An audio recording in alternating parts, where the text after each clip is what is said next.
Praise the Lord. ദൈവനാമം ഉണ്ടായിരിക്കട്ടെ. കർത്താവിന്റെ സന്നിധിയിൽ രാവിലെ കാലമായിരിക്കുമ്പോൾ പ്രിയ മക്കളെ, ഓരോ ദിനവും കർത്താവ് പച്ച നമ്മളെ കാത്തു പരിപാലിക്കുന്ന നല്ല കൃപകൾക്കായി നന്ദിയോട് സ്തുതിക്കാം, സ്തോത്രം ചെയ്യാം. ഓരോ ദിനവും കടന്നു വരുന്തോറും നാം ഒരു കാര്യം ഓർക്കണം, കർത്താവിന്റെ വരവും ഏറ്റവും അടുത്തിരിക്കുന്നുവെന്ന്. പ്രിയ മക്കളെ, ഇന്നത്തെ ചിന്തയ്ക്കായി എടുത്തിരിക്കുന്ന തിരുവചനം സങ്കീർത്തനങ്ങൾ 62 അധ്യായം 1 വാക്യം.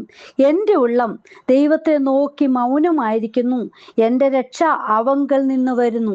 പ്രിയ മക്കളെ, ഒരു കാത്തിരിപ്പ് നമ്മുടെ ജീവിതത്തിൽ ആവശ്യമാണ്. ഹല്ലേലൂയ.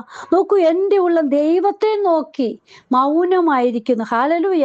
ഈ ദിവസങ്ങളിൽ കർത്താവിനെ നോക്കി ഇരിക്കുന്നവർക്കാ രക്ഷ പ്രാപിപ്പാൻ ഇടയാകുന്നത്. ഹല്ലേലൂയ. കർത്താവിങ്കിൽ നിന്ന് രക്ഷ വരുന്നത്. ഹല്ലേലൂയ. മാനുഷികമായിട്ടൊക്കെ നോക്കുമ്പോൾ പലതരത്തിലുള്ള ഹല്ലേലൂയ ഹെൽപ്പൊക്കെ നമുക്ക് കിട്ടും. പക്ഷേ അത് ഇവിടത്തേക്ക് മാത്രമാ. നിത്യമായ ഒരു രക്ഷ വേണമെങ്കിൽ ക്രിസ്തുവിൽ നിന്ന് പ്രാപിച്ചെങ്കിൽ മാത്രമേ ഒക്കെയുള്ളൂ. അതിനാ നമുക്കൊരു കാത്തിരിപ്പ് ആവശ്യമാണ്. ഇന്നത്തെ ചിന്ത എന്ന് പറയുന്നത് കാത്തിരിക്കുക. യെശയ്യാ പ്രവാചകന്റെ പുസ്തകം 40 അധ്യായത്തിൽ കാണാൻ കഴിയുന്നുണ്ട്.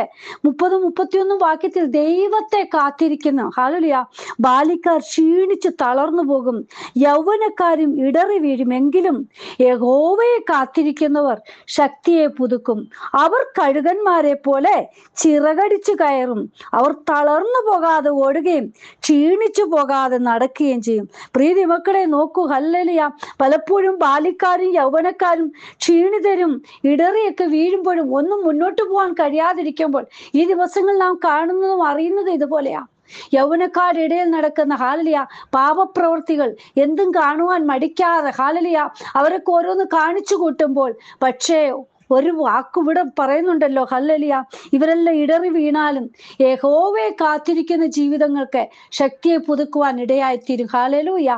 ഒരു കാത്തിരിപ്പ് നമ്മുടെ ജീവിതത്തിൽ ഉണ്ടെങ്കിൽ പ്രിയ മക്കളെ, ലോകത്തിൽ എന്തും നടക്കട്ടെ, പക്ഷേ നാം അതിൻ്റെ ഹല്ലേലൂയ പിൻപേ പോകാതെ നാം യേശുവിൻ്റെ പിൻപേ പോകുന്നവരാണെങ്കിൽ, കാത്തിരിക്കുന്നവരാണെങ്കിൽ കർത്താവിൻ്റെ സാന്നിധ്യം അനുഭവിപ്പാനും ശക്തിയെ പുതുക്കുവാനും ഇടയായിത്തീരും. അവർ തളർന്നു പോകുകയില്ല, അവർ ക്ഷീണിച്ചു പോകുകയില്ല. അവിടെ എല്ലാം കരം പിടിച്ച് നടത്തുന്ന അപ്പന്റെ സാന്നിധ്യം നമുക്ക് അനുഭവിപ്പാൻ ഇടയായിത്തീരും. ഹല്ലേലൂയ. അടുത്തതായിട്ട് നോക്കൂ, ദൈവിക വിടുതലിനായി നാം കാത്തിരിക്കണം. സങ്കീർത്തനങ്ങൾ 40 അധ്യായം 1 മുതലുള്ള വാക്യത്തിൽ പറയുന്നുണ്ട്, ഞാൻ യഹോവയ്ക്കായി കാത്തിരുന്നു, അവൻ എങ്കിലേക്ക് ചാഞ്ഞു, എൻ്റെ നിലവിളി കേട്ടു. നാശകരമായ കുഴിയിൽ നിന്നും കുഴഞ്ഞ ചേറ്റിൽ നിന്നും അവർ എന്നെ കയറ്റി, എൻ്റെ കാലുകളെ ഒരു പാറമേൽ നിർത്തി, എൻ്റെ ഗമനത്തെ സ്ഥിരമാക്കി. അവൻ എൻ്റെ വായിൽ പുതിയൊരു പാട്ട് തന്നു, നമ്മുടെ ദൈവത്തിന് സ്തുതി തന്നെ. പലരും അത് കണ്ട് ഭയപ്പെട്ട് യഹോവയിൽ ആശ്രയിക്കും. പ്രിയ മക്കളെ, ഒരു ദൈവ പൈതലിന് ഒരു കാത്തിരിപ്പ് ആവശ്യമാണ്. ഇവിടെ പറയും, ഞാൻ യഹോവയ്ക്കായി കാത്തിരുന്നു. ഹല്ലേലൂയ. പ്രിയ മക്കളെ, നമ്മുടെ നിലവിളി കേൾക്കുന്ന അപ്പച്ചൻ നാം എപ്പോഴും കുഴിയിൽ കിടക്കുവാനുള്ളവരല്ല, ആ ചേറ്റിൽ കിടന്ന് ഉരുളുവാനുള്ളവരല്ല. അവിടുന്നെല്ലാം പിടിച്ചു കയറ്റുന്ന അപ്പന്റെ കരം. ഹല്ലേലൂയ. ഒരു കാത്തിരിപ്പ് ആവശ്യമാ പ്രിയ മക്കളെ. നമ്മളെ പിടിച്ചു കയറ്റിയിട്ട് നമ്മളെ തള്ളി വീണ്ടും കളയത്തില്ല, സ്ഥിരമായി നമ്മളെ നിർത്തും. ഉറപ്പുള്ള പാറമേൽ, അത് ക്രിസ്തുവാകുന്ന പാറമേൽ നമ്മെ നിർത്തും. ഹല്ലേലൂയ. നിങ്ങൾ കാത്തിരിക്കാൻ തയ്യാറാണോ? എങ്കിൽ ദൈവിക വിടുതലിനായി കാത്തിരിക്കാമോ? തീർച്ചയായിട്ടും അപ്പൻ നമ്മളെ കാത്ത് ഹല്ലേലൂയ പിടിച്ച് എഴുന്നേൽപ്പിക്കുക. ഹല്ലേലൂയ. അടുത്തതായിട്ട് നമ്മളെ ക്രിസ്തുവിന്റെ വരവിനായിട്ട്, വീണ്ടും വരവിനായി നോക്കി പാർക്കണം. ഹല്ലേലൂയ. തെസ്സലോനിക്കരുടെ ലേഖനം 1 ലേഖനത്തിലെ അപ്പോസ്തലനായ പൗലോസ് 1 അധ്യായം 10 വാക്യത്തിൽ പറയുന്നുണ്ട്, അവൻ മരിച്ചവരുടെ ഇടയിൽ നിന്ന് ഉയർപ്പിച്ച തൻ്റെ പുത്രനും വരുവാനുള്ള കോപത്തിൽ നിന്ന് നമ്മെ വിടുവിക്കുന്നവനുമായ യേശു സ്വർഗത്തിൽ നിന്ന് വരുന്നത് കാത്തിരിപ്പാൻ. പ്രിയ മക്കളെ, യേശുപ്പൻ വരുന്നത് കാത്തിരിക്കണം, ക്രിസ്തുവിന്റെ വീണ്ടും വരവിനായി. അതാ നമ്മൾ ഓരോരുത്തരുമുള്ള പ്രത്യാശ. ആ ഒരു കാത്തിരിപ്പ് നമ്മുടെ ജീവിതത്തിലുണ്ടാകണം. അടുത്തതായിട്ട് നമ്മൾ ദൈവകൃപയ്ക്കായിട്ട് കാത്തിരിക്കണം. സങ്കീർത്തനം 123 1 മുതലുള്ള വാക്യത്തിൽ ഹല്ലേലൂയ പറയുന്നുണ്ടല്ലോ, സ്വർഗത്തിൽ വസിക്കുന്നവനായുള്ളവേ, നിങ്കലേക്ക് ഞാൻ എൻ്റെ കണ്ണ് ഉയർത്തുന്നു. ദാസന്മാരുടെ കണ്ണ് യജമാനന്റെ കയ്യിലേക്കും ദാസിയുടെ കണ്ണ് യജമാനത്തിയുടെ കയ്യിലേക്കും എന്ന പോലെ ഞങ്ങളുടെ കണ്ണ് ഞങ്ങളുടെ ദൈവമായ യഹോവയിലേക്ക് അവൻ ഞങ്ങളോട് കൃപ ചെയ്യുവോളം നോക്കിക്കൊണ്ടിരിക്കുന്നു. യഹോവേ, ഞങ്ങളോട് കൃപ ചെയ്യണമേ, ഞങ്ങളോട് കൃപ ചെയ്യണമേ. ഞങ്ങൾ നിന്ന സഹിച്ച് മടുത്തിരിക്കുന്നു. പ്രിയ മക്കളെ, നിങ്ങൾ നിന്ന സഹിച്ചവരാണോ? നിങ്ങളെ മാറ്റി നിർത്തിയിട്ടുണ്ടോ? നിങ്ങൾ പരിഹാസിയായി തീർന്നു? ഹല്ലേലൂയ. ദൈവകൃപയ്ക്കായിട്ട് ഹല്ലേലൂയ ഈ നിന്നെയൊക്കെ സഹിച്ചെങ്കിൽ തീർച്ചയായിട്ടും കാത്തിരിക്കുമ്പോൾ കർത്താപ്പച്ചൻ നമ്മളെ ഹല്ലേലൂയ മാനിക്കുന്ന ഒരു ദിനമുണ്ട്. പ്രിയ മക്കളെ, ഇവിടെ പറഞ്ഞ എന്താണ്? ഹല്ലേലൂയ. ദാസന്മാരുടെ കണ്ണ് യജമാനന്റെ കയ്യിലേക്കും ദാസിയുടെ കണ്ണ് യജമാനത്തിയുടെ കയ്യിലേക്ക് എന്ന പോലെ ഒരു ദൈവ പൈതലിന്റെ കണ്ണ് ദൈവമായ യഹോവയെങ്കിലേക്ക് ഹല്ലേലൂയ ഈ ദിവസങ്ങളിൽ കർത്താവിങ്കിലേക്ക് തന്നെ ആയി തീരട്ടെ. ഹല്ലേലൂയ. ഞാൻ അടുത്തതായിട്ട് ദൈവവചന നിവർത്തിക്കായിട്ട് നാം കാത്തിരിക്കണം. അതാ ഹബക്കൂക്കിന്റെ പ്രവചനത്തിൽ പറയുന്നുണ്ട്, 2-ാം അധ്യായം 2-3 വാക്യത്തിൽ യഹോവ എന്നോട് ഉത്തരമരുളിയത്, നീ ദർശനം എഴുതുക, ഓടിച്ചു വായിപ്പാൻ തക്കവണ്ണത് പലകയിൽ തെളിവായി വരയ്ക്കുക. ദർശനത്തിനൊരു അവധി വച്ചിരിക്കുന്നു, അത് സമാപ്തിയിലേക്ക് ബന്ധപ്പെടുന്നു. സമയം തെറ്റുകയുമില്ല. അത് വൈകിയാലും അതിനായി കാത്തിരിക്ക, അത് വരും നിശ്ചയം, താമസിക്കയില്ല. പ്രിയ മക്കളെ, ദൈവവചന നിവർത്തിക്കായിട്ട് നമ്മളെ കാത്തിരിക്കണം. ഹല്ലേലൂയ. സമയം തെറ്റില്ല, അത് വൈകിയാലും അതിനായിട്ട് കാത്തിരിക്കണം. ഈ ദിവസങ്ങളിൽ കാത്തിരിക്കുവാൻ നിങ്ങൾ തയ്യാറാണോ? ഹല്ലേലൂയ. അപ്പന്റെ സാന്നിധ്യം അനുഭവിപ്പാൻ നിങ്ങൾ കാത്തിരിക്കാമോ? തീർച്ചയായിട്ടും അപ്പൻ നമ്മളെ ചോർത്തുകൊള്ളു. ഹല്ലേലൂയ. അടുത്തതായിട്ട് നോക്കൂ, കാത്തിരിക്കുന്നവർ ലജ്ജിക്കയില്ല.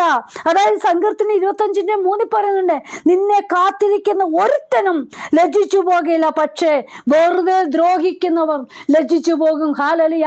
പ്രിയ മക്കളെ, അപ്പനെ നോക്കി ആരും ലജ്ജിപ്പിക്കുവാൻ അപ്പൻ അനുവദിക്കുകയില്ല. അപ്പന്റെ സന്നിധിയിലാണോ, അപ്പനിലേക്കാണോ നിങ്ങളുടെ നോട്ടം, നിങ്ങളുടെ കാത്തിരിപ്പെങ്കിൽ നിങ്ങൾ ലജ്ജിതരായി തീരുവാൻ അനുവദിക്കുകയില്ല. ഹല്ലേലൂയ. കാത്തിരിക്കുന്നവർക്ക് രക്ഷ പ്രാപിപ്പാൻ കഴിയും.